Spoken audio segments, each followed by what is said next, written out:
there's almost no other type of entrepreneurship where you can sit alone in a room for 6 months and build a product that you can then independently sell without creating any sort of company under you. And then you can sell it for the next 50 years with no modifications to the product.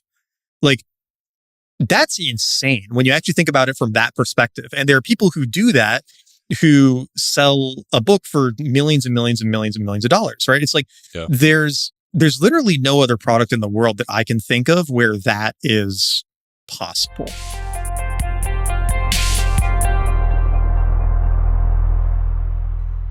It is a huge pleasure to introduce you to my good friend, fellow podcaster, and fellow author, Nat Eliason.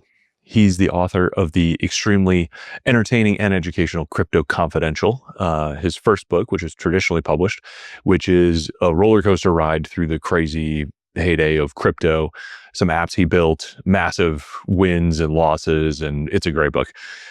Nat is an incredibly versatile guy. He's an internet entrepreneur OG, and he's just published his next book, which is very different than Crypto Confidential. It's a post-apocalyptic sci-fi thriller called Husk. It's an action-packed story about a digital paradise. And I think Nat's career is super interesting. I mean, he's built a growth agency. He's made hundreds of thousands of dollars selling courses. He's built audiences on multiple social platforms. And he's a great writer. He's a great blogger. He's written nonfiction, and now he's writing fiction. And I think this is a really interesting sort of career arc. And so we talk about how authors start their careers, how they find their way to writing as a full-time pursuit. Since Nat's published both traditional and self-published now, we talk about the differences, the trade-offs, what he learned from each route. We talk about transitioning from writing nonfiction to writing fiction, which is something I'm personally super interested in. And we riff a little bit, and Nat gets very tactical about how he uses the 7-act structure to really break down what seems like this impossible thing of writing a novel from a blank sheet of paper, and really turns it into acts and scenes and manages to build this really incredible book through the systematic process of showing up every day and breaking it down and putting in his words and his edits. And he shows how he tracks everything and what the process is really like as a writer every day. If you're considering writing a book or think a book could help you, I think this conversation will be awesome. Full transparency, Nat is publishing his second book, Husk, with Scribe. So we've had the honor of sort of helping take this book from a Word document to published book. And now, as of this day, the book is now public. So I highly recommend you check it out. I think it's a great book. It's a super fun read. And I think you'll really enjoy both this conversation and that book. If you have a book you're sitting on or thinking about, or you think a book could help build your career or your business, we'd love to chat with you at Scribe. So please visit scribemedia.com and schedule a consult with my team. Now, take a deep breath, relax, and enjoy Smart Friends, your favorite podcast, arriving at your ears in 3, 2, 1. I don't know if you have the same thing, but like once you have started writing books, the spiritual rewards of like that medium just outweigh. Like, I find it so much more satisfying than Twitter and blogging. So, oh, it's so true. And there's the question that I ask myself a lot, which is like, okay, if I'm on this path of trying to quote unquote make it as an author and write books full time, what are the things that are necessary for that success and what are kind of like tangential? And the necessary thing is writing more books and marketing them and getting them out there. And like, there's nobody who has succeeded in that career who hasn't done that. And while there are a lot of successful authors who blog, there are also a lot of successful authors who don't blog at all. So if I have to pick on a given day where to put my writing energy, I'm always going to pick the book over the blog. And so the blog has just become less and less of a priority. And it's tough that they both like draw from the same pool of energy. I know, it is hard. Yeah. That's the nice thing about Bookstagram and BookTube and those things is like, it's different enough that I can write 3,000 words and then record a YouTube video, and it doesn't feel as hard as it would be to write 3,000 words of fiction and then write a blog post. That just feels way more challenging. That does feel like way more your advantage too. I mean, you've always been great at video, outrageously handsome, beautiful hair. So like rather the hair than does all the work. Rather than doing like like James Clear has his newsletter, you have the YouTube channel, the Bookstagram, you are building audience that you know is going to be aligned with you and your taste and the books that you write, which is the same thing that the newsletter accomplishes. You're just doing it in a way that's like more fun for you. Totally. And there's been challenges with that too, because I built those audiences around nonfiction, and now pivoting them to fiction has been frustrating and slow, but is starting to like pay small dividends. But yeah, that's really true. And in the fiction world, this is true in nonfiction as well, but also in the fiction world, I think the YouTubes and the Instagrams and the TikToks are quite a bit bigger than the blogs, because people who read a lot of nonfiction books read a lot of short form nonfiction, but people who read a lot of fiction don't necessarily read a lot of short stories.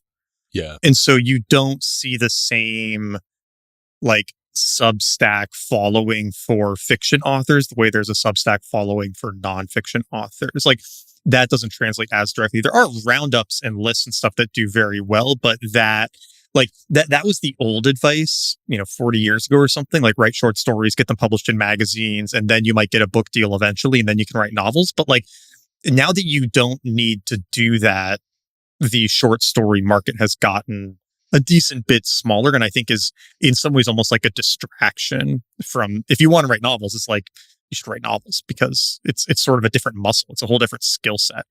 And, because you're just thinking at different timelines and all of this stuff. So yeah, it's a little easier to justify doing more video stuff for fiction for me. So if you're building an audience to de-risk your book, build an audience that's likely to buy the book, that's like along the same lines and interested in the same mediums. And that's what I'm trying to do more of now, because historically the audiences I've built have been kind of like people who are similar to me, but maybe 6 months behind whatever new trend I'm interested in. And so, I got really interested in SEO and like growing sites using SEO. And so I was talking a lot about SEO and teaching other people how to do SEO. And that was really good for building an SEO business.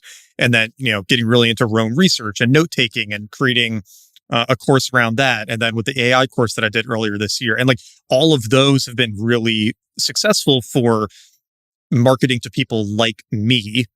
But for the book stuff, I kind of don't want to build an audience of other writers, because that can be a valuable audience, but I don't want to like make a writing course. I don't want to like teach writers how to write. I don't think I'm qualified to do that necessarily. I want to reach readers who want to buy sci-fi books. And so I almost have to keep fighting this urge to make content about writing and to instead make content about books that I'm enjoying and that I'm reading, which is like it sounds silly, but it's a pretty meaningful shift for me, because I'm so eager to like talk about what I'm learning about how I'm doing the thing. But for my business goals right now, that just makes a lot less sense. And I imagine, given that you have this drive to write sci-fi, that you are also a big fan of sci-fi. Oh, yeah.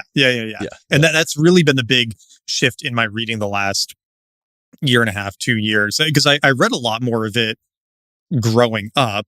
And then I kind of like in college got hooked on the nonfiction train. And that was basically all I read for 10 years.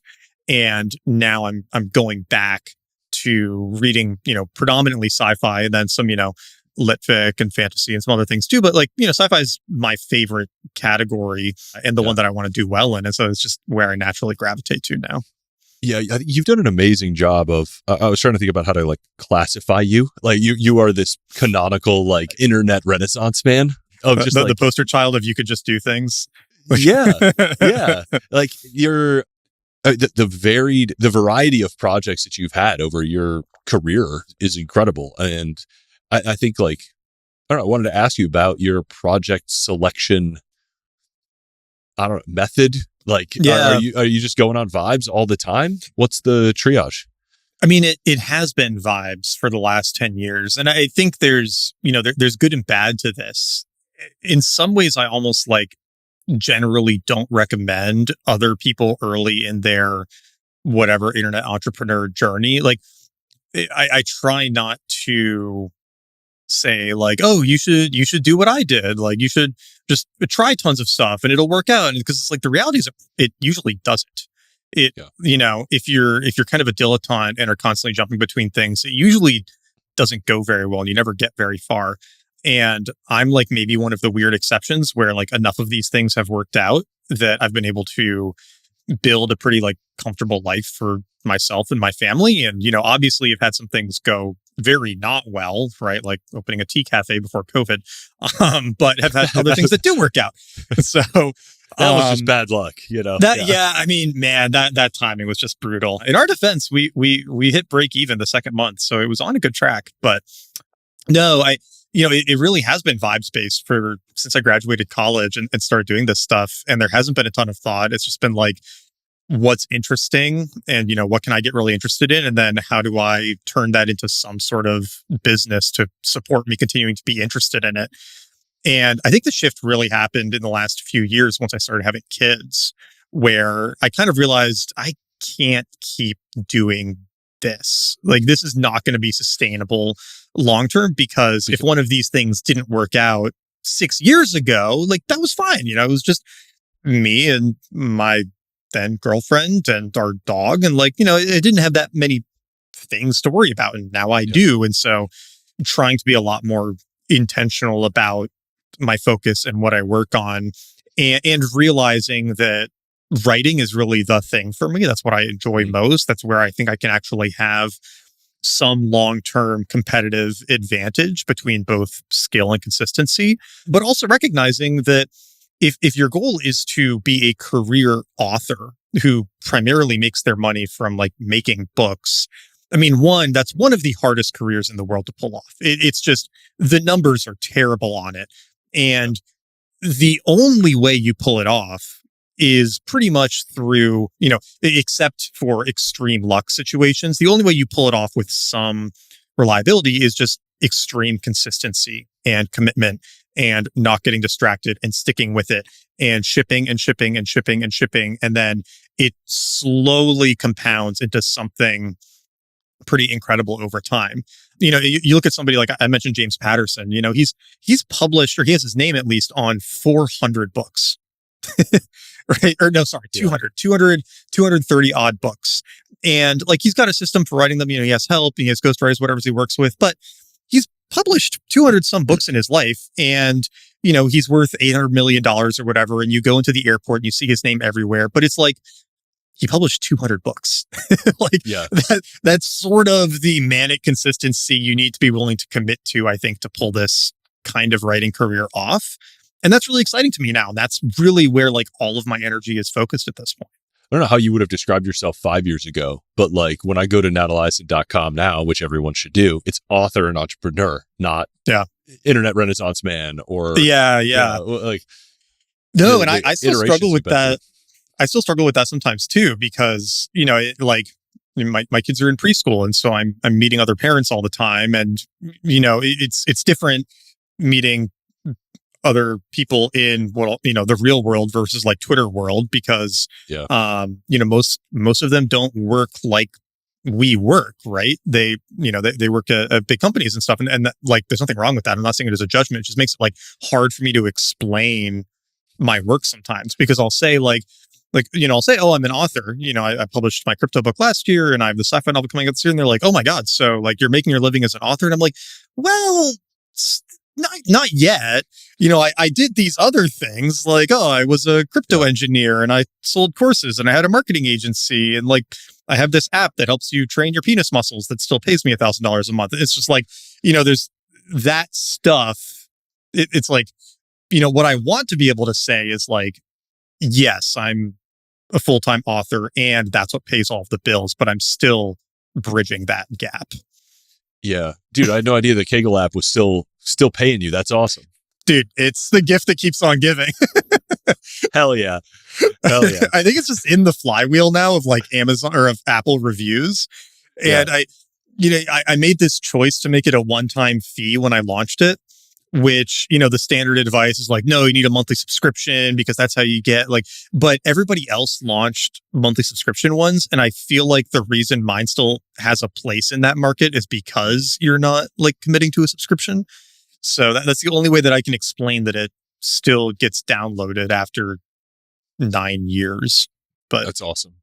That's awesome. I love that. That is the perfect anecdote to highlight just how much of an internet renaissance man you are. It's also an interesting point of like, I don't know. I bet a lot of authors have this dynamic, especially the ones that like can really make a huge go of it. Like they have to have either a foundation somewhere else or a big break that gives them the foundation to continue to experiment. And that window where you have to make it through the early innings of compounding is brutal. Like in the same way that like becoming a Hollywood star is brutal, right? Like when Arnold was trying to become a Hollywood star, like he could take parts for $0 because he had this real estate empire, Arnold Schwarzenegger, and like get reps and like work his way up and prove that he could do this before he had the position to like claim a high price and demand leverage and stuff like that. No, it's really true. And you usually see one of a few stories. I mean, one, the author has a partner who's paying the bills while they figure it out, right? Like Brandon Sanderson talked about this in his Tim Ferriss interview about how when he was getting started and even when he got his first book deal, his wife was actually making most of the money as an elementary school teacher. So, they were living on mostly an elementary school teacher's salary while he got the writing going, which is crazy, to compare to where he is now compared to, back then 20 years ago. But like, that was how he got started. Or another one you see, like Andy Weir apparently had some like meaningful enough exit from AOL. Where like, I guess he was an early employee at AOL. And so when they sold or IPO'd or one of the two, he got some liquidity. And that was part of what was allowed him to like take the time to eventually write, The Martian and some of the other stories that came before that. There's this other guy, James Islington. He wrote The Will of the Many, which has been this like huge blow up fantasy novel that came out last year, but he wrote fantasy trilogy before that that's less well known. And the way he afforded to take the time to do that was he was a startup founder before that as well, or like worked in startups. Pierce Brown, I don't know the full story here, but the guy who wrote the Red Rising saga, he worked in tech for 8, 9, 10 years before. I think he was writing novels on the side, but it's kind of a common story. It's like you, especially maybe in the like sci-fi fantasy world, that you either start really young so that you have almost no burn rate, so you can afford to take the time to make it work, or you get some liquidity doing something else to give you it's probably like 5 years minimum, if not longer, in a good case for like a fiction writing career to pay you what you could get doing, almost anything else. How like mowing lawns. It's slow. Yeah. And I mean, and the hope is that you can break out, but there's still no kind of guarantee of that. But like, you've got to make it through those first 5 years to get there by any means necessary. And there's a couple interesting, like bootstraps in there, writing short stories or writing blogs, writing fan fiction in part-time that like can help you get some of those iterations in. Yeah. And really anything you can do to shorten the timeline is going to make a difference. And, for me, like, I still have a lot of insecurity about doing this because, one, it's a pretty high risk and potentially high reward career, but there is that risk element to it of like, I could do sci-fi for 5 years and it just never catches on with anyone.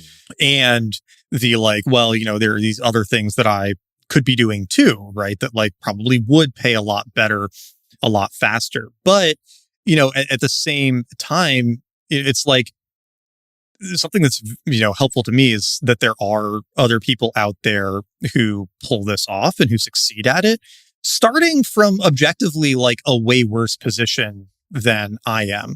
I mean, it's like, I've got the email list. I've got a big, decently large Instagram following and YouTube. And it's like, I'm here talking to you, right? It's just like, if, I kind of have to, it's like, I don't know, this sounds a little like hubrisy or whatnot, but it's like, if anyone's in a good position to pull it off, like, I feel like it'd be hard for me to ask for a better one, right? Like, ultra rich parent who's the managing editor at Tor or something, like that would be a bigger advantage. But like at some point, it's just like, it's like, you just got to keep going after it.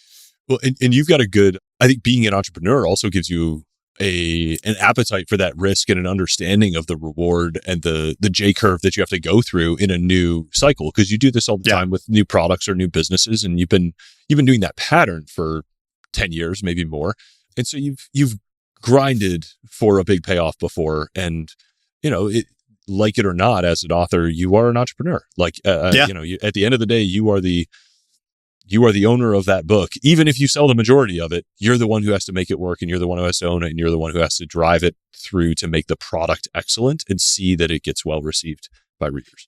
And it's kind of a crazy type of entrepreneurship too, because there's almost no other type of entrepreneurship where you can sit alone in a room for 6 months and build a product that you can then independently sell without creating any sort of company under you. And then you can sell it for the next 50 years with no modifications to the product. Like, that's insane when you actually think about it from that perspective. And there are people who do that, who sell a book for millions and millions and millions and millions of dollars, right? It's like, there's literally no other product in the world that I can think of where that is possible. And that's kind of cool and exciting in its own way too. It's like, yes, there is this extremely large majority of writers who never make a meaningful living from their work. And it's in some ways one of the like highest possible profit per employee businesses in the world. And that's kind of cool too. Those are both, very cool. I think there's a great tweet along these lines that's like, if you open your laptop and type the right string of characters into it, $10 million will come out of it. Yeah. And like, that is true in software and as an indie hacker and stuff, but maybe there's no more like generally accessible example than writing a book that, sells 1 million copies or 10 million copies. Like that's the test that everyone has access to take, which is a wild thing. And I always use, when you run across a kind of like a zero sum mindset or a internet anonymous socialist, my test for them is always like, who did J.K. Rowling rob to become a billionaire? Like, If it is true that billionaires shouldn't exist, like what went wrong in that equation? Like all she did was type, and a bunch of people loved what she typed and bought it, and the world became richer for it, and she was rewarded for her efforts. And that's happening at a variety of scales all over the world all the time with anybody who's writing and publishing a book. And I think that is such a cool thing. I mean, that's alchemy. Super cool. And to your point about an author ultimately being an entrepreneur, that was a big part of why I ended up deciding to go the self-pub route for my fiction work after doing the trad deal for Crypto Confidential. It was just like having some entrepreneurship experience made it very frustrating to be in the like trad pub apparatus, and made going this route a lot more exciting having had that experience.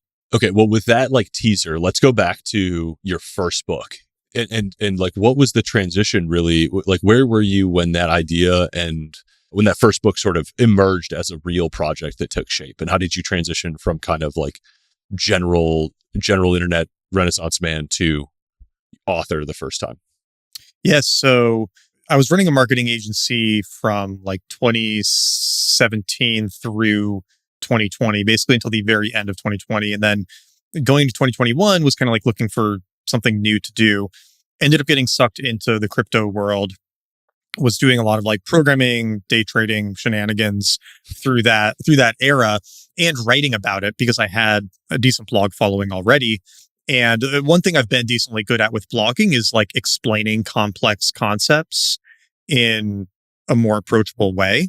So kind of like being at that bleeding edge of something, seeing what's cool about it, and then explaining that to other people who are curious, maybe haven't gotten through the like confusing fog of war around it. And crypto was the ultimate test of that skill set. Oh yeah. It was a great test. And I started writing about it and was explaining some of what was going on. And my friend Evan Armstrong, who was writing at Every for a long time and just started his own publication, he DM'd me on Twitter and basically said, some of the stuff you're talking about reminds me a lot of the like mortgage-backed security shenanigans that were going on leading up to 2008. He kind of put that idea of a book in my head of, okay, can I could I write something to explain some of these crypto concepts that's also like a fun, entertaining read? And so like February 22, I decided I wanted to do that and started. And so then I had the question the first time of like, okay, do I go trad pub or self pub? And you and I already knew each other. I knew people who had done self pub like Paul Millard. I knew most of the arguments in favor of it. And the thing I kept coming back to was like, but a lot of these people keep doing trad, right? Like people who seemingly would be very well positioned to do self-publishing, they still work with the traditional publisher. So like, why? And my assumption was that there was just something that I was missing there. And there wasn't anybody like beating that drum as loudly as there were people beating the self-publishing drum. So I was like, well, I want to try to get a trad deal at least, see if I can, because that'll also de-risk things a little bit, right? Like, it might be nice to have the advance, be nice to know that it's getting published. There's definitely some insecurity, I think, around self-publishing versus having that like seal of approval from Penguin Random House or wherever. So came up with, initial proposal. A few people were really helpful here. Tiago Forte was extremely helpful. Chris Gillibo, $100 startup, was really helpful here too. My friend, Zach Obrant, who, used to run Scribe. And, so I started talking to all of them, put the proposal together, talked to agents, got an agent, got the book deal, published it through PRH's imprint Portfolio, which is their like business nonfiction imprint.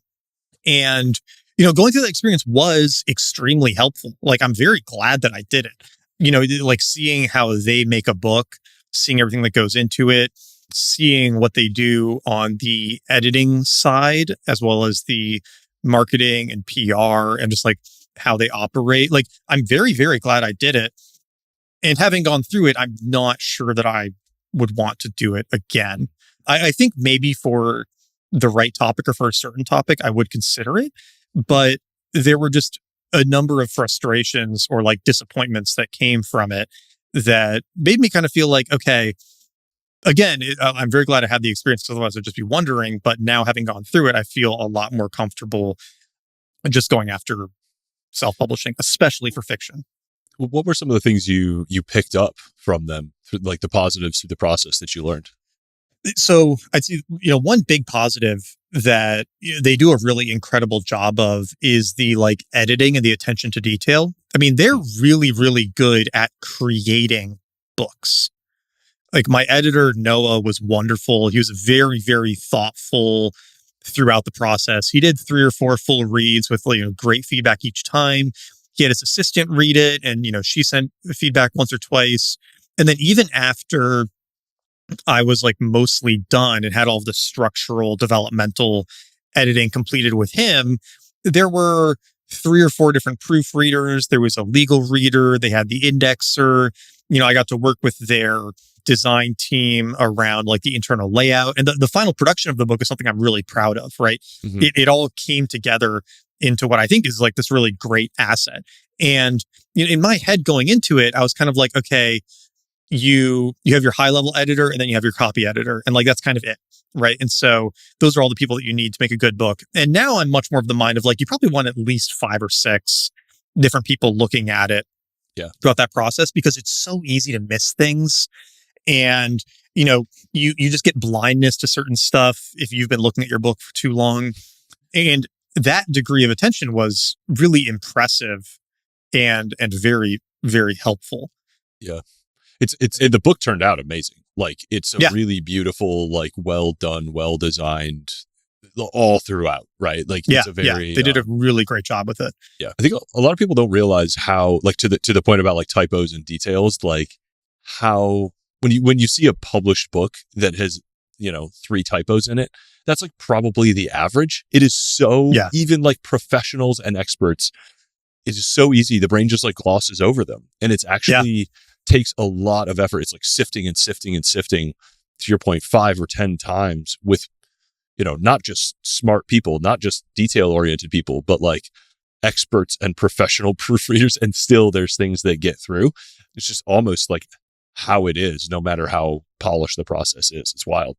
Oh yeah. You think about 100,000 word book. If 0.01% of those words are typos, then that's still what, like 10 words? Yeah. Yeah. So it doesn't take, like, that's an incredible success rate, 99.99% success. You're still Yeah. going to have 10 typos. And if you're reading a book and there are 10 typos in it, you're going to catch one probably. Right. Yeah. At least one. Yeah. Yeah. Yeah. Yeah. I mean, that part was really impressive. And, the thing that they do well too, is it's like when they know a book is going to be a success, or when they really, really want a book to be a success, they've put like a huge advance or whatever into it, they can kind of make it happen. They can kind of like force one or two books down the media's throat per year to give them that huge blast. But it's a pretty, they only have so many of those like shots they can fire. And the odds are overwhelmingly that they're not going to pick your book to do that with. And there is a little bit of a, sort of what I realized was that they can be helpful on the marketing and PR front, but only if you have already gotten it to a certain like threshold of excitement where media people are going to feel like they are not covering something important if they don't cover it. So, what ended up happening with some of the media and PR stuff was, we had all these meetings. We were meeting like almost every week leading up to launch, and, talking about all the stuff they had planned and all the people they had arcs out to and whatnot. And there were all these people who were, quote unquote interested. And I don't know to what extent they were really interested, but when none of the big ones came through, like none of the others did either. And they mentioned that was sort of like a common thing, was you needed like one anchor review or one anchor like endorsement from somebody really big. And then all the others would kind of like cascade in after them. And when you don't have that, a lot of it just doesn't happen. And so that part was kind of frustrating, was feeling like we'd had all of these meetings and all of this planning and done all this coordinating around marketing and PR for it to not really come through in any significant way. It's like I got a really nice review in Forbes, but like I got that. And I got a lot of activity on Twitter, but I got that. And on Instagram, but like that was all my coordination too. And there was even on the like Instagram and YouTube front, there was almost this like resistance from them around me handling it. I think because they wanted to own some of their relationships.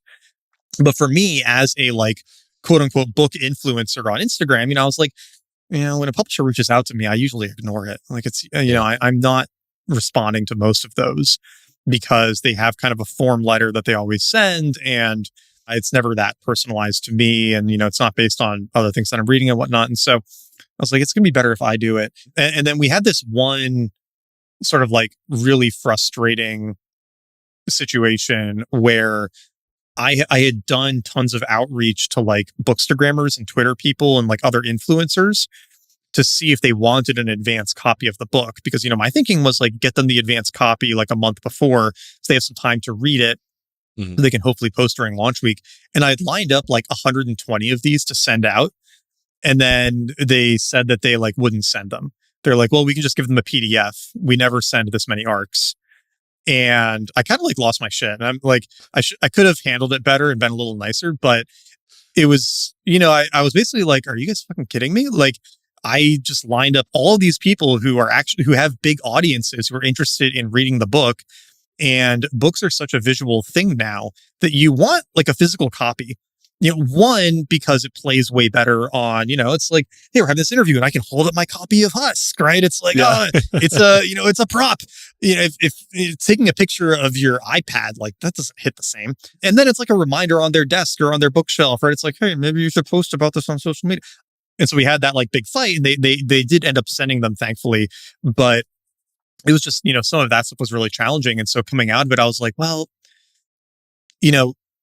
they can get books into bookstores better than I can. They can get some of these big media appearances for sure if I already have some steam around the book. But a lot of the grassroots marketing that gets this thing going, it's like, I'm going to be doing that anyway. And so if I can find someone who can help me like make a book as high quality as the publisher can, then I'd kind of rather do that and take a little bit more of that risk so that I can own more of the upside. And really my last hang up was just like the book quality, because like most self-published books look self-published, especially in fiction. I mean, Yeah. the covers are just bad. um, and like the type layout in the book is weird, and the paperback looks kind of cheap because it's doing the cheapest KDP printing or whatever. And it's just like, Yeah.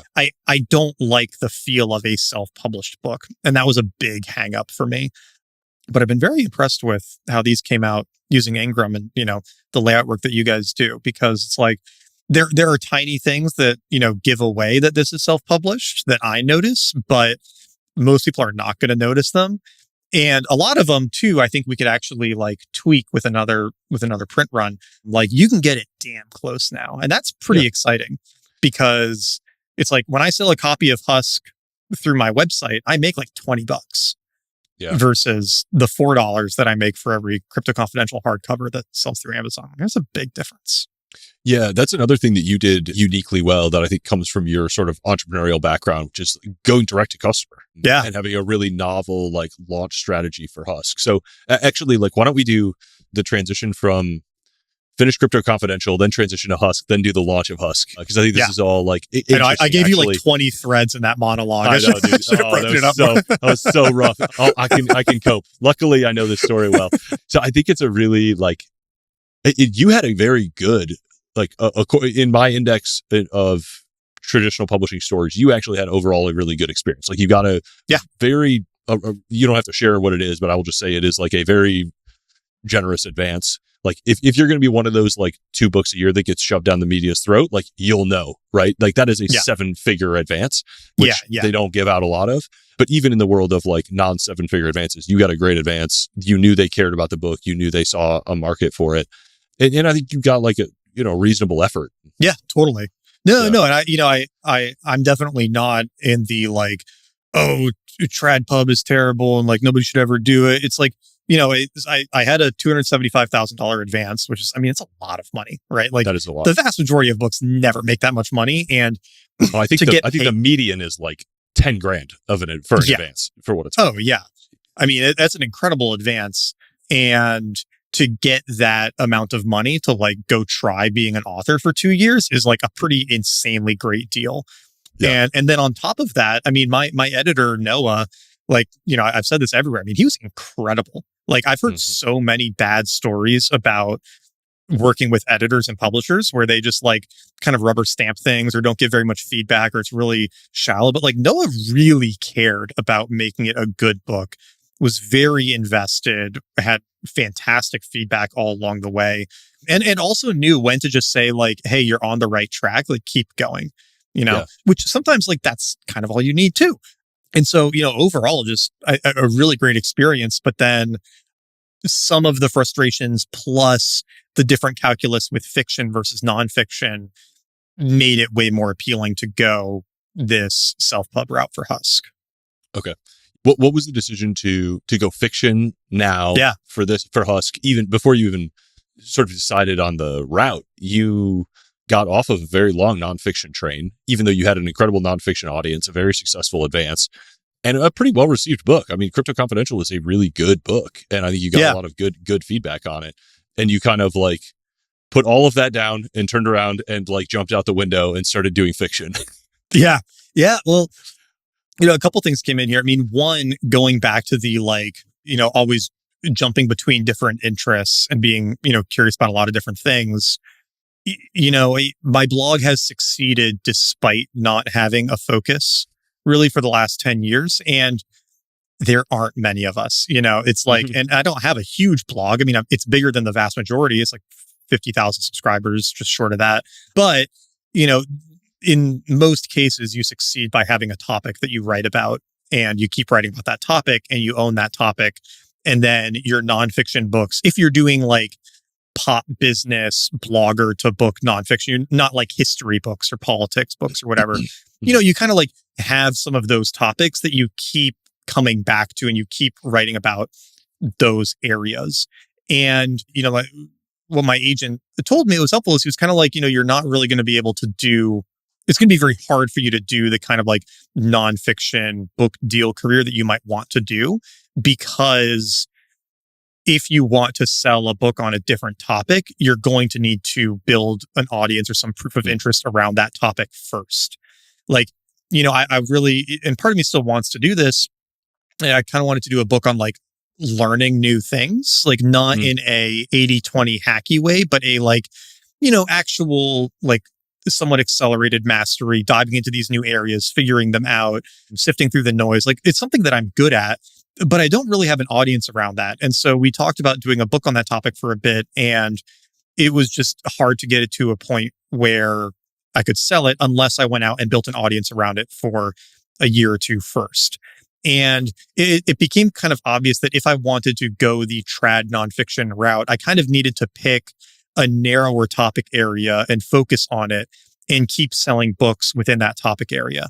And a lot of the money would probably not come from the book writing. The book writing would support other things like speaking and courses and consulting. And there's nothing wrong with that. Like that's a great career, and, and there are exceptions to that, right? Like, James Clear makes money from a lot of things, but like his book probably makes enough money for him to not do the other things, like Mark Manson, some of these blog successes. But but the vast majority of nonfiction authors, it's like supporting something else. And, for me, I just love the writing. I just wanted to be able to like keep working on the next book and keep writing books and have that be the thing. And it's pretty hard to do that in a trad nonfiction world, again, unless you're like a Robert Caro or something where it's like you're doing these, and like there might not even be much of a space in the market for somebody like that anymore. Anyway, it's a side tangent. It's just like, okay, well, one, if I want to like just focus on writing books, fiction actually gives me more freedom to do that than nonfiction. And so that was kind of an interesting consideration. The second interesting part of it was like, I just had so much more fun with the storytelling part of Crypto Confidential than I expected. And, I thought that the hard thing was going to be explaining the crypto concepts. But in reality, the hard thing was like telling an exciting story that like pulled people through the book and building a cohesive narrative. And that was what I spent most of that year and change learning how to do. And once I learned how to do that, I kind of didn't want to keep writing the type of nonfiction stuff that I had been writing before. I like wanted to keep going hard on the storytelling side. And so, for long form storytelling, again, unless you're doing like history books or whatnot, it's just like fiction would let me do that. And then third, for some of these topics where I'm not an expert by any means. I'm sort of like an armchair philosopher, health guy, whatever. You can get away with that in fiction. I can't, there's no way that I could go sell a book about philosophy of mind and get like a good book deal, or really get like hardly any readers outside of a pretty, I think, narrow bunch of nerds. But, if I wrap some of those philosophy of mind concepts in a sci-fi thriller, suddenly it's got a bigger market, right? Because it doesn't, if you're not interested in the philosophy of mind stuff, like that's fine. But if you like sci-fi with that hint to it, then like, here it is. And that was really exciting to me as well. And so in the middle of one of the Crypto Confidential drafts, I just said like, well, let's just start trying to write a novel and see how it goes. And I got like 30,000 words into it, and it wasn't good. And it was like completely lost and rambling and not going anywhere, but I was having a lot of fun. And I was like, there might actually be something here that I can actually try to do. And so I threw that draft in the trash. And then when I finished Crypto Confidential, I started writing a more well planned out draft of a sci-fi novel and ended up finishing it and was like, that was really fun. And I think there might actually be something here. And I like actually want to go after this. And then kind of the train had left the station. How different is the day-to-day like of writing a fiction book versus a nonfiction book, as somebody who's like very recently done both? Yeah. The biggest difference really is like in nonfiction, I think you have a pretty good idea of what you're trying to say, because, what you're trying to say is basically like how the nonfiction book starts. And so you kind of know your main argument and you know your supporting arguments. And a lot of what you're doing is refining every piece of those arguments to make them as compelling and digestible while still being entertaining and whatnot as you can. And so there's kind of this like top down approach to it where like, yes, there's obviously some bottom up discovery that's going on, but you're probably not going to be like surprised in some whole new direction by like some piece of your argument. Like you will, because writing an essay is always like partially this act of discovery, but you kind of like keep pulling it back to these main things you're talking about. Whereas, in fiction, the more you get to know your world and your characters, the more it kind of surprises you as you go.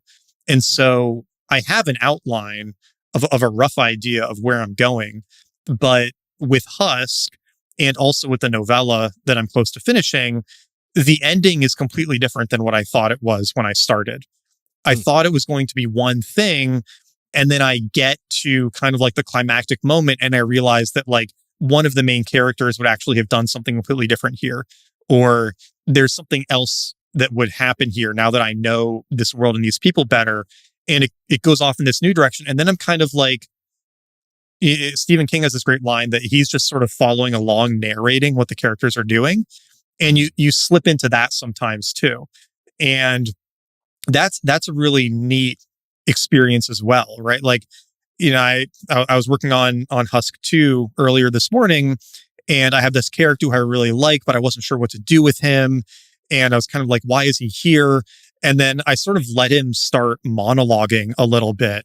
And as I was letting him monologue, which is, me writing just in his voice, I'm sort of realizing like, oh, he's actually a sort of philosophical foil to this other main character because his approach to coping with death also works, but is diametrically opposed to one of the like core ideas. And like, that's really why he's here, is he's, providing this other perspective as well as this like exciting persona and, this partner on some of these adventures. But like, that wasn't something I had planned out. But once he was there and moving around a little bit, it kind of like became obvious. And then in doing that, I suddenly knew this character a lot better. And that's just a fucking weird experience. It's like, you're just like hallucinating. But then the hallucination kind of like makes sense and it becomes this like shared hallucination that other people get to enjoy. And you kind of have to like get the shit back on track eventually because you still have to like, get to port. But it's very weird in that sense, but also very fun and very, very rewarding and very exciting. Yeah, I could not tell from that explanation, the broad categorization of fiction writers is like you're either a planner or a pantser. Have you heard that before? Yeah. Like seat of the pants. Which side of that fence do you think you fall on? I've tried pantser, where you just start with, Stephen King describes it as he starts with a character and a situation and then just sees where it goes from there. Mm-hmm. And I've tried that. I mean, maybe if you're Stephen King, you can like actually pull that off. But, the number one criticism of Stephen King is that his endings aren't that good. And so like, that could be why, right? But also, maybe if you're that good, you can actually do that. Like I can't because when I tried it, I just sort of got like stuck in the wilderness going in circles, unsure what this was leading to. Mm-hmm. And I found it much more helpful to have some kind of outline of, I like to think there's a couple structures that I really like that are very helpful. The one that I'll usually start with is called the 7-point plot structure. So it's a little bit, everyone knows like beginning, middle, and end. And Brandon Sanderson has his promise, progress, and payoff, which is kind of like beginning, middle, and end, but a little more structured of like, here's where the beginning is when you promise to the reader what kind of experience they're about to have. Then you have the progress of getting the character closer to whatever that goal is. Then you have the payoff at the end. And that's definitely what you want at a high level, but it isn't that useful for actually like putting the story together. Mm-hmm. And so one that I really like is called the 7-point plot structure, where you start with the character in their normal worlds. Like, what is this world? Who are they? What kind of like what's going on? Like Luke is farming on Tatooine, right? Mm-hmm. And then you have this resolution that's going to happen at the end. And so you jump from the normal world to the resolution. You say, what is this going to resolve to? And it's going to resolve to, Luke is a Jedi with his friends and he's destroyed the Death Star, right? And then in between those, you say, okay, what is the like midpoint where your character stops reacting to the world that they are in, stops like being an observer, stops being a like character in this world and becomes somebody with like autonomy who's like driving the action forward, who is like doing things, right? And this is like kind of around the middle where Luke just decides like, yes, we are going to go destroy the Death Star, right? Like I am going to go fight Vader. Like I am going to do these things. Like, Obi-Wan has been pushing him a little bit, but he kind of has this click where he's like, no, I'm doing that now. And then you say, okay, well, how do we go from like farm boy on Tatooine to, is it Tatooine? No, it's something else, isn't it? No, it is. Yeah, no, you're right. To, deciding to go fight, the like evil the head of the galaxy. And so it's like, well, there's got to be the inciting incident where he goes from the normal world to this like strange new world. And that's, meeting Kenobi and getting the lightsaber. And then you say, okay, now we jump back to the end and we say, what's going to be the like, everything is lost. Like, I can't do this. I'm going to fail moment.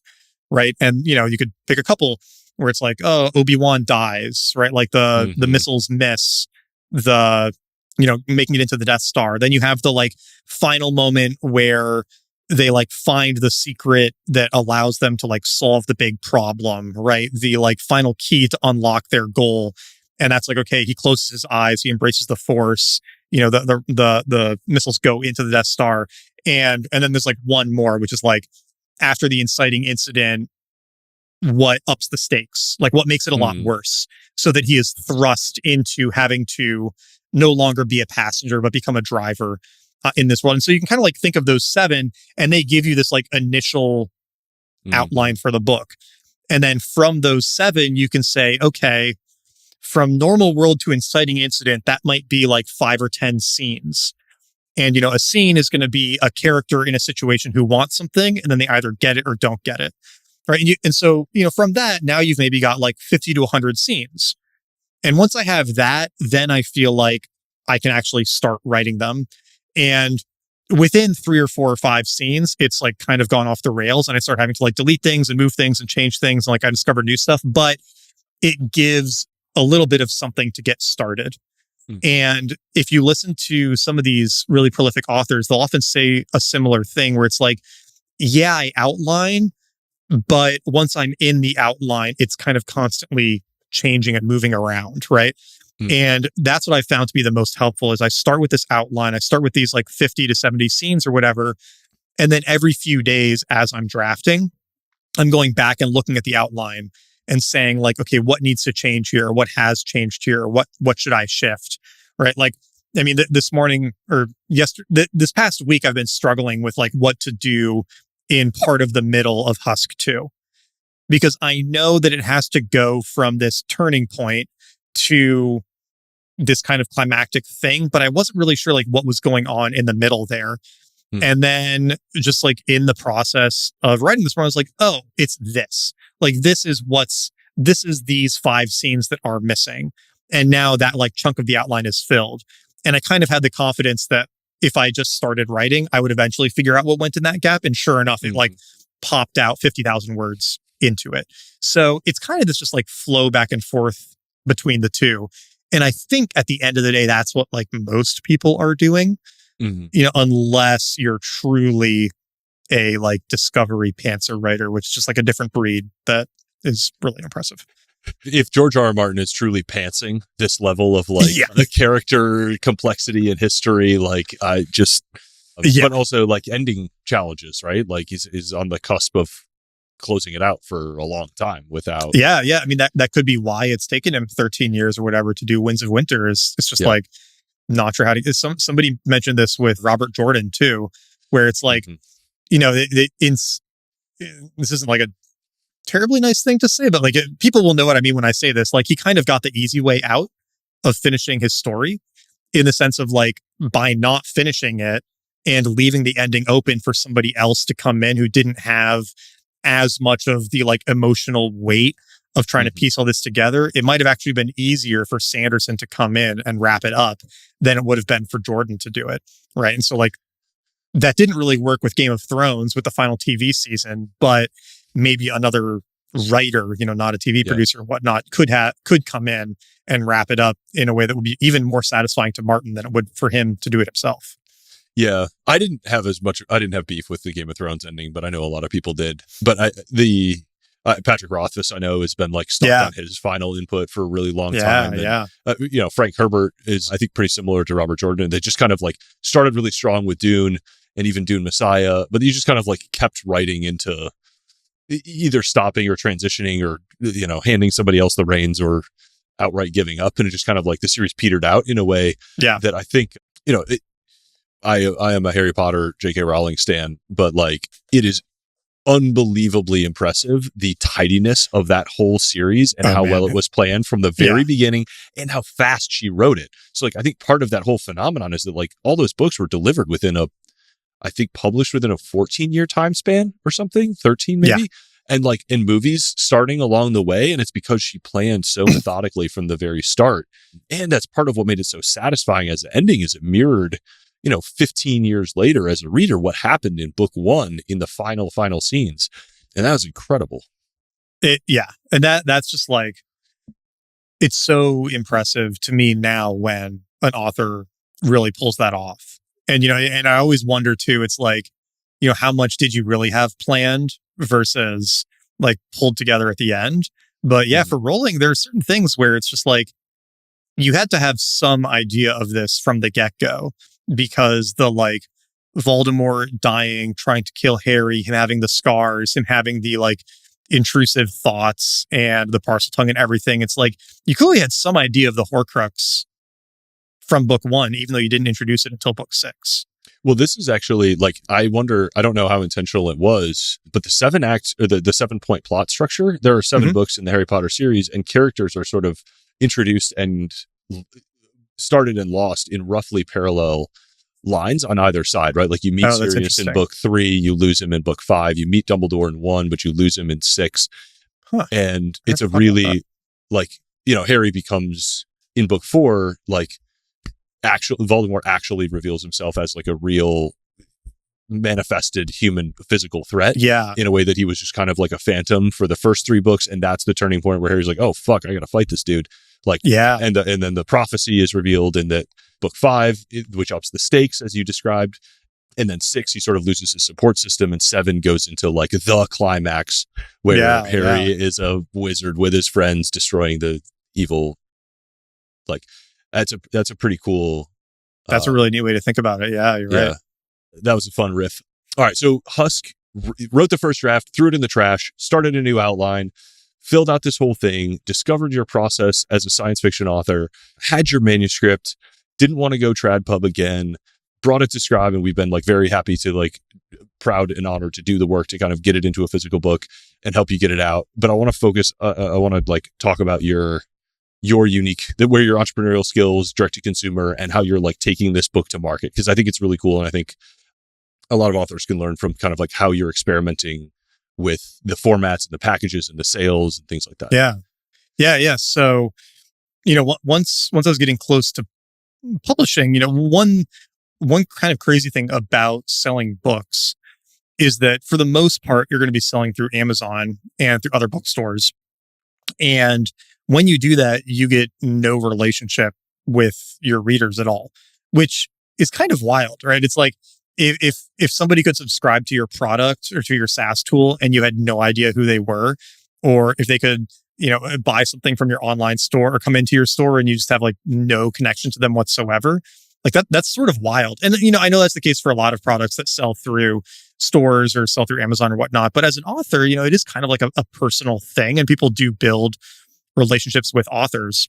And I think that, as like a small side note, I think that's why authors are going to have a lot of defensibility in the AI era, because people will still want an individual who they're like getting a perspective from and whatnot. And so even if that individual is using AI to assist their work, it'll still be a reflection of them and their voice and their perspective and their tastes. And like that relationship is really important.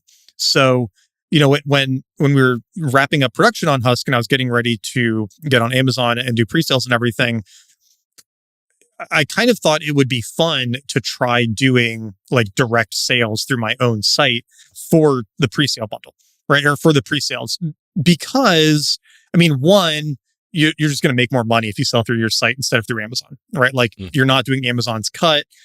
You're going to take home more, even when you factor in shipping and things. And if you're selling through your own Shopify store, then you're actually getting your readers' email addresses or even mailing addresses and things like that. And that's a pretty powerful thing to have for when you publish like subsequent books, or when you want to get reviews, or when you want to do any of this other stuff that goes into supporting your book.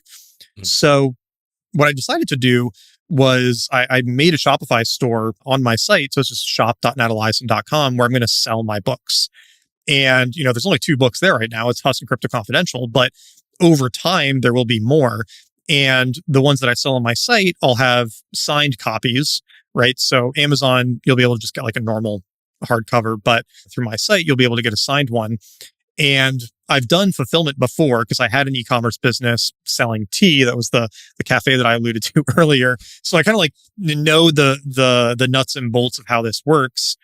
And I figured there's almost no cost to running this experiment. Like I may as well try it, see what happens. If it fails, I can just do Amazon all the way like most people do next time. But I put up one blog post and a post on Twitter kind of announcing it, saying like, hey, I'm going to do this. If you want to pre-order Husk, pre-order it through me and you'll get a signed hardcover as well as the EPUB and the audiobook for free. So this is something that people have like wanted a lot, is like a bundle to get multiple formats of the book. And it doesn't make any sense for TradPub books because those are technically different rights. And it's really messy to combine them. And Amazon makes more money if they don't combine them. And so they don't want to do it. And there's really no way to do it through the traditional channels. But if I'm distributing it through my site, I can do it. So I put that up and basically said, yeah, for the price of the hardcover, you get a signed one plus the digital versions, and just sent the email and posted on Twitter, and have sold like 220 copies or so that way, which is not an insane number of copies. I need to sell more than that to like recoup my costs and everything. But for a first fiction book, that's an incredible number of pre-orders, especially for a like self-published one. And especially for a self-published first novel on my own store and not on Amazon. That's like a really, I think, fantastic outcome. And, where they're not getting it immediately, right? It's still like they're pre-ordering it. So you still need to like, that's the Kickstarter conversion rate too. People who are willing to wait. Totally. And so that was like pretty validating, I felt. And, the downside of it is that I'm not getting those sales on Amazon during launch week. So I might not get the same Amazon pop that I would if I had just waited and pushed everyone to Amazon during launch week. But I also feel like, the flip side of that is I'm going to send all 200 of these books like a week before publication date. So I'm going to actually send it to them early. I haven't like told the people yet, but I'm going to try to get it to them up to a week before the pub date. So they'll have some time to maybe like start reading it, or to be able to like, snap a picture or whatever on launch day. And so that's like 200 possible people helping promote it when it comes out that I wouldn't have had otherwise. It's people who can like leave reviews the first week who wouldn't have been able to otherwise. Like, I think there's a lot of other cool benefits from it that, I wouldn't get by purely doing the Amazon route. So I feel really good about that. And the other thing that's neat is in the indie fiction world, there's a pretty strong subculture of buying books directly from authors. They advocate for it a lot more for various reasons. One, to support authors. Two, because, Amazon's run by an evil billionaire and you shouldn't give him any money. But it's like, whatever the reason is, I'm happy to lean on that excitement and have my own store for fulfillment as well as Amazon. Because it's like, yeah, you just get that better relationship with the customer and you make more money off of it. So I'm excited to see where that goes. Well, it's awesome for a reader to get 3 formats of a book for what, $30? Yeah. That too. Yeah, and directly support the author. How are you literally doing your own fulfillment, like in your kitchen table garage situation? Yeah, I have an office. So I've got 500 hardcovers coming to the office in 34 UPS boxes, and my driver's going to kill me, I think. But I figured I'd over order because I'm going to do a last call email, and that might sell another like 100 copies or something, and then I'll have the others for shipping out over the next months and years, because it's like you don't want to have to pay the shipping costs and the whatever multiple times, so just made it more efficient. But yeah, and then I've got my label printer and my mailers and stuff, and ship them out from here. I mean, my dream and my like stretch goal is to actually have a warehouse at some point, or a meaningful 3PL setup where I'm actually doing enough volume through my own store that it makes sense to store them elsewhere, because that just seems romantic and cool. But this is how you get there eventually. And even though it's like not $1,000 an hour use of my time, I really enjoy printing labels and putting them on packages and taking them to the UPS store and sending them to people. Like, it makes me happy. And it's, I can listen to a podcast while I do it. And there is something romantic about it, right? It's like, if I succeed at this and in 10 years I have that warehouse or whatnot, this is going to be a very like fond era to look back on. Yeah, it's part of the becoming an author montage. Exactly. Packing and shipping your own books. And there is something like that is I always ask authors what their highs and lows are through the journey, right? Like whether creative or like, what are they most going to remember from this year of this book? And sometimes it's seeing their cover for the first time, or printing out the manuscript like sitting in a cafe with a red pen. Sometimes it's like the most canonical is like holding the physical book for the first time. But I think an underrated one is like packing and shipping your own copies to your first 50 readers, 100 readers, friends, customers, clients, because that's really like where the interaction with the real world starts to happen. It's such a great really experience. Cool moment. Yeah. And getting to like open the box for the first time and pull out the books, and it's like, I mean, you guys did a really great job with the packaging. It's like the cover's sick, and the font, like the act headers and stuff, and then the fonts for the chapter headers, like it all looks really cool, really good. And that is very exciting to like, get to see it and hold it, and then to send it off to people. Like, that's pretty awesome. For something that's like been in your head for 3 years, to see how the design transforms it into like a more real thing that other people can relate to. There is also this just like sense of relief is the wrong word, but like satisfied accomplishment with finishing the book and getting it to this stage too. Because I mean, I was reading Neuromancer a month ago, and that book came out in like the 80s or something.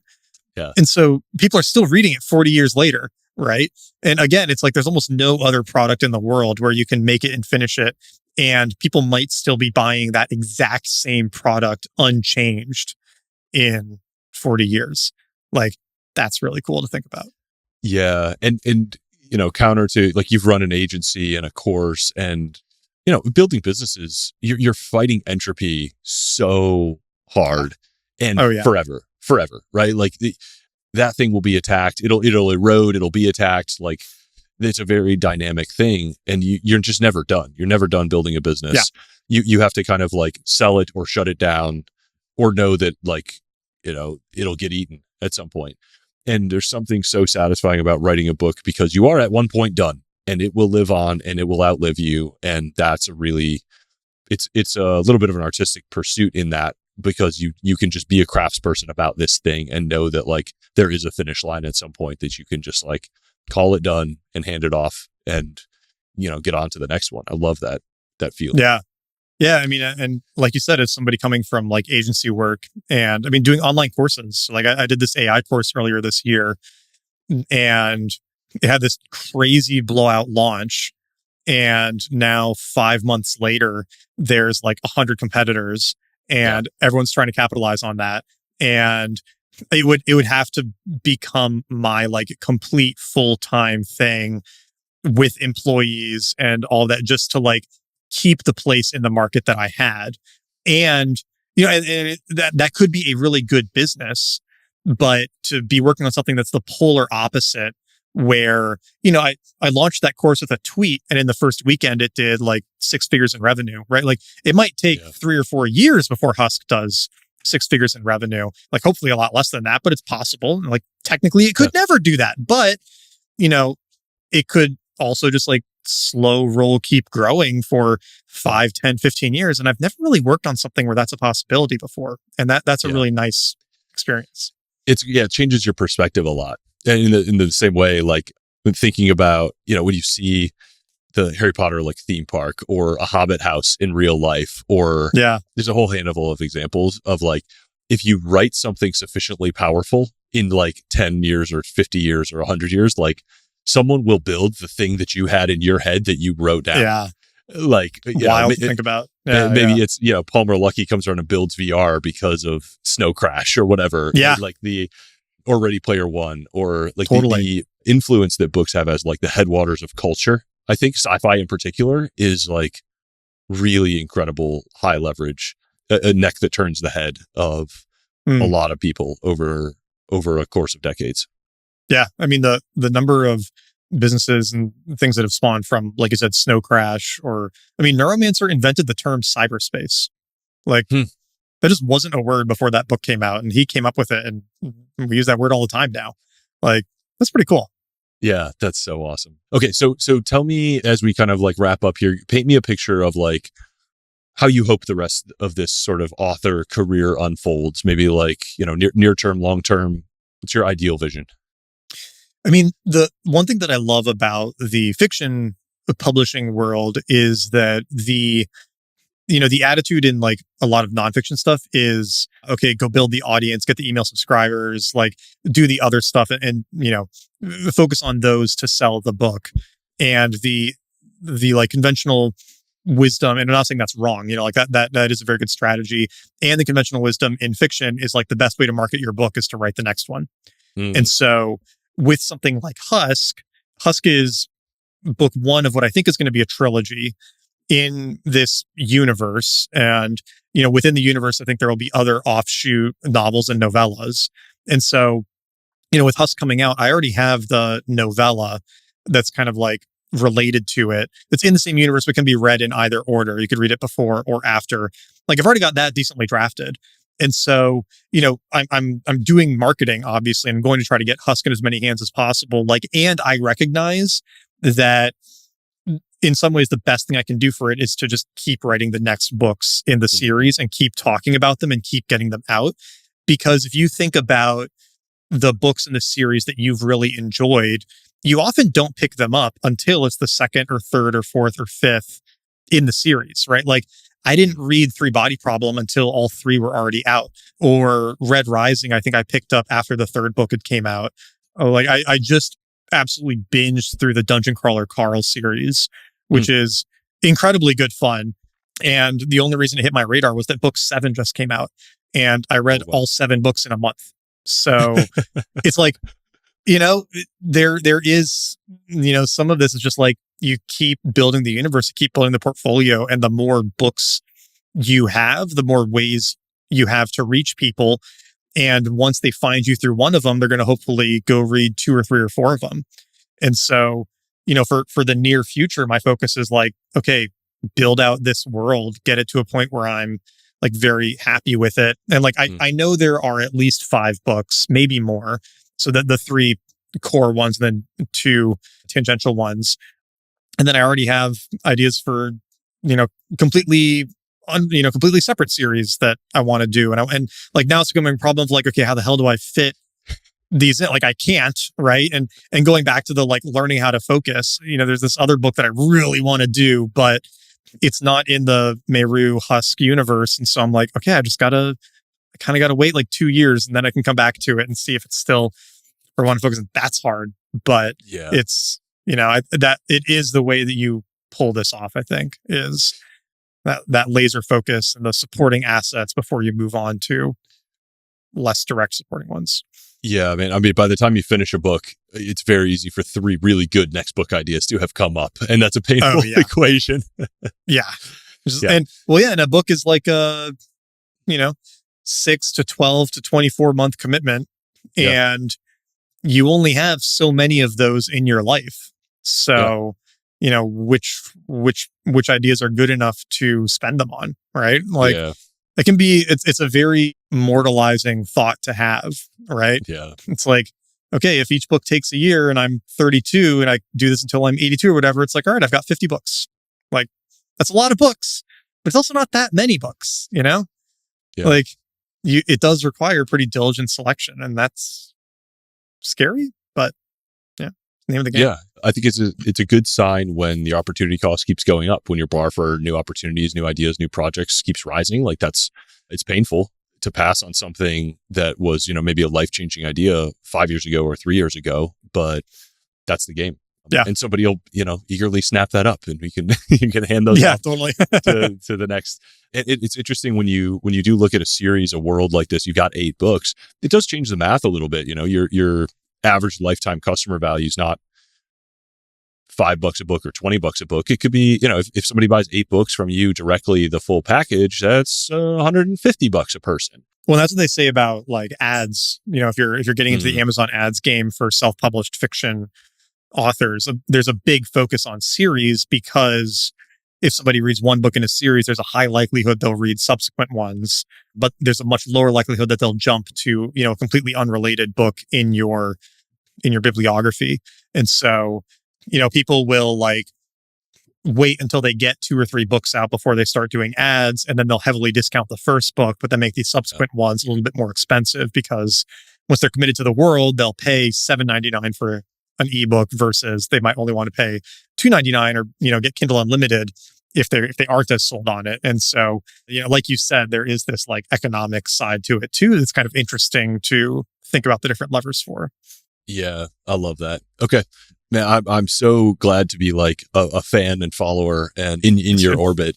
I am so excited to see where this career takes you, and it's been really secondhand satisfying to see you like find this groove and really get into it. I mean, you're a good follow in the sense of like you are very open about your process and how diligent you're being about your like 3,000 words a day, and here's my spreadsheet, and work in public, and just like really opening up the process of what it's like to be a full-time author, and how to grind through that first 5 years and build this groundswell, and even between different formats and different channels, and everything that you're sharing has just been a huge pleasure to watch. And I know we're still in early innings.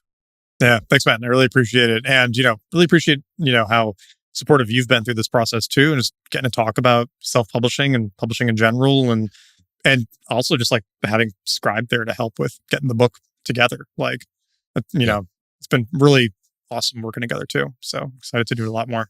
Yeah. I mean, you gave incredible feedback on multiple drafts of different books that I've written. And hopefully I've at least been some small amount of help for some of these. But yeah, it's a really, I know I am only where I am because so many authors ahead of me were willing to kind of pay it forward and support somebody who is like a no-name DM and give advice. And for sure, hopefully we, by sharing what we're going through and sharing what we know and what we think we know and what works and what hasn't, other people can, continue rolling with that. Because I think books are super important, beautiful medium that, deserve to stay in the really like core to culture, even in a very like digital, high dopamine, crazy app garden wall world. Agreed. It's a really important thing and a beautiful thing. And it's good to have fellows in this fight. For sure. Yeah. All right. Appreciate you, man. Everybody go buy Husk. Thanks, Eric. And whatever comes next. And follow Nat if you have any aspirations at all about reading good books or writing them, for sure. He's a good one and will teach you a lot. Thanks for coming on. Thanks for having me. I appreciate you hanging out with us today. Thank you for listening. If you enjoyed this episode, there's 2 that I recommend you check out next. Number 82 with Paul Millard. He's also a friend of Nat Eliason's. We also spend a lot of time talking about the tactics and the strategies that authors use through the lens of the history of publishing and how the profits move around in that industry. Paul also is a fully independent self-published author who's done quite well with his books. So that is a great conversation if you like this one. Similarly, Jim O'Shaughnessy and I go deep in episode number 86 about AI and the future of publishing, and talking about the variety of books that he's published over his career and how they've impacted him. So sign up for the Smart Friends email newsletter at ejorgensen.com. Invest with me and my partners through Rolling Fun in crazy moonshot startups. Links to both are in the show notes. And If you love this episode, please take a second to text it to a friend, coworker, or aspiring author you think would enjoy it. Remember, every episode you listen to, every good idea you learn brings us one step closer to utopia. So thank you for listening, and I'll see you next time.